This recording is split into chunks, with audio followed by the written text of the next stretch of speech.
कुमाऊं का लोक पर्व घी त्योहार। इस बार 17 अगस्त गुरुवार को सिंह संक्रांति का पर्व मनाया जाएगा। देवभूमि उत्तराखंड में जहां हरेला पर्व से लगभग त्योहारों की झड़ी से लग जाती है, सावन मास के पहले दिन फिर जब भादों के पहले दिन यानी एक पैठ एक गते ऐसा त्यौहार भी है जिस दिन पारंपरिक रूप से प्रत्येक व्यक्ति को घी खाना नित्यांत आवश्यक है। ऐसा माना जाता है कि जो व्यक्ति इस दिन घी का सेवन नहीं करेगा वह अगले जन्म में घोंगा, जिसे कुमाऊनी में गनेल कहते हैं, कि योनि में प्राप्त होता है। गनेल का अभिप्राय यह है कि गनेल को आलस्य का प्रतीक माना जाता है। संभवतः शरीर को स्फूर्तिवान बनाने के उद्देश्य से यह कथन बना होगा। यह एक किंवदंती है। इस दिन भगवान सूर्य देव 12 राशियों में से कर्क राशि को छोड़कर सिंह राशि में प्रवेश करते हैं, इसलिए इसे सिंह संक्रांति भी कहते हैं। इस लोक पर्व के साथ अनेक मान्यताएं भी जुड़ी हैं। ऐसा माना जाता है कि यदि इन्हें न माना जाए तो व्यक्ति को कई प्रकार की परेशानियों का सामना करना पड़ सकता है। इन मान्यताओं को नज़रअंदाज नहीं करना चाहिए, क्योंकि परंपराओं को कुछ सोच समझकर ही बनाया गया होगा। जिन मान्यताओं में से कुछ इस प्रकार से हैं। घी खाने की परंपरा संभवतः गर्मी व बरसात के मौसम में खान पान को लेकर कुछ परहेज किया जाता था। बरसात जाने के बाद नया मौसम आने पर अपने खाने की इच्छाएं पूरी करने के लिए संभवतः घी के पकवान खाए जाते थे।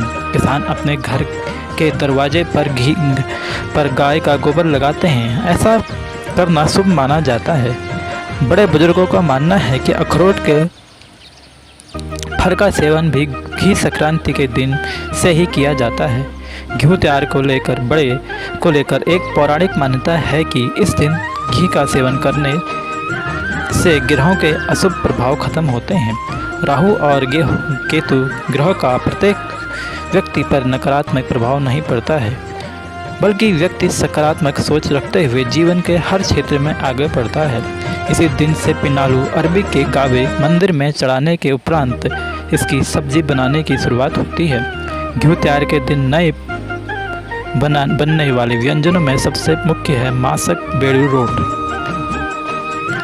जो उड़द दाल से निर्मित मोमनदार रोटी है। यह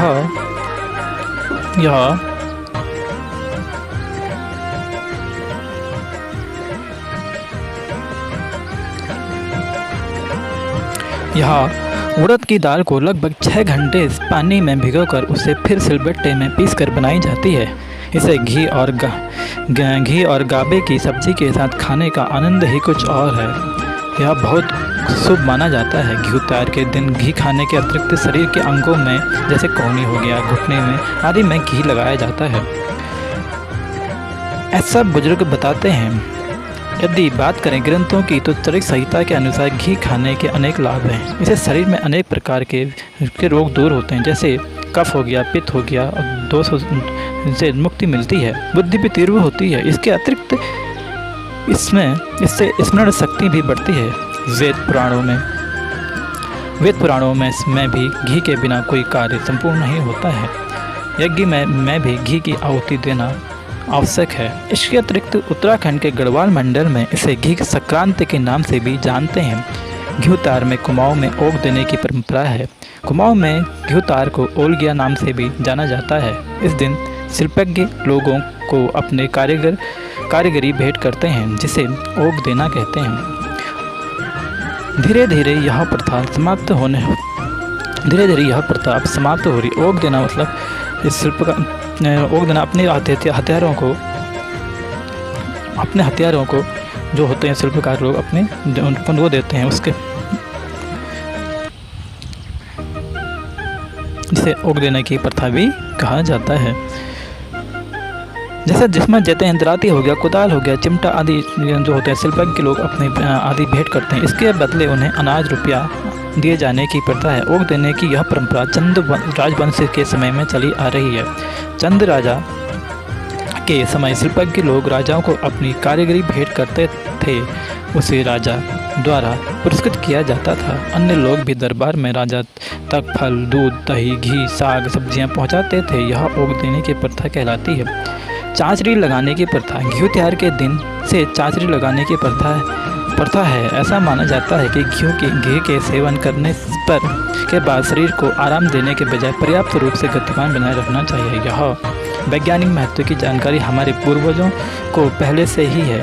त्यौहार मनाने के बाद अपने मनोरंजन और अपने शरीर को ऊर्जावान बनाने के लिए लोग चाँचरी का आयोजन करते हैं। यह परंपरा उत्तराखंड के अधिकांश गांवों में अब धीरे धीरे कम होती जा रही है। इसमें महिलाएं पुरुष एक बड़े गोल घेरे में एक दूसरे का हाथ पकड़कर कदम से कदम मिलाकर कुमाऊनी जोड़ा गीत गाते हैं। परंतु आधुनिक युग में यह परंपरा धीरे धीरे कम होती जा रही है। कुमाऊं मंडल में इस त्यौहार को एक और रूप से मनाया जाता है, जिसे ओलगिया कहते हैं। जिसका अर्थ होता है जिसका अर्थ है व्यक्ति विशेष से भेंट कर उसकी प्रकृति से मिलने वाली वस्तुओं को उपहार में देना। यह एक अनोखा पर्व है जिसमें दामाद की ओर से अपने ससुरालियों को उपहार या ओग दिया जाता है। इस मौसम में आसानी से उपलब्ध होने वाली चीज़ों को उपहार स्वरूप भेंट दिया जाता है, जैसे दही, मक्खन, भुट्टे, ककड़ी, अखरोट और एक सबसे महत्वपूर्ण विशेष है पिनालू अरबी गाबा की पत्तियाँ। इनको सम्मान का प्रतीक माना जाता है। इस मौसम में उगने वाली अरबी की कोमल पत्तियों को सब्जी बहुत ही स्वादिष्ट होती है, इसलिए इस दिन प्रथम बार इस गाबों को तोड़ा जाता है। इसके बाद भुट्टे, घी, मक्खन के साथ इसको भूमि देवता या ग्राम देवता को अर्पित करते हैं। इसके बाद ही घर वाले इसे सब्जी के रूप में भी इस्तेमाल कर सकते हैं, यह उपहार स्वरूप दे सकते हैं। इससे पहले अरबी के पत्तों को तोड़ना या खाना वर्जित माना जाता है। इस समय तक अरबी पूरी तरह से तैयार हो जाती है, इसलिए अब इसकी कोमल पत्तियों को तोड़कर सब्जी के रूप में प्रयोग करने से इसकी गांठों और पौधों को खास नुकसान नहीं पहुंचता है। इस परंपरा का निर्वहन हमारे पूर्वज बहुत ही शौक से करते थे, लेकिन समय बदलने के साथ साथ यह लगभग लुप्तप्राय हो गई है। शायद हमारे आगे अनेक आने वाली पीढ़ियाँ तो इस लोक के नाम से समझ ही नहीं पाएंगे। हम अपनी संस्कृति लुप्त होने से बचानी होगी। इस लोक पर्व को हर्षोल्लास के साथ मनाएं। धन्यवाद।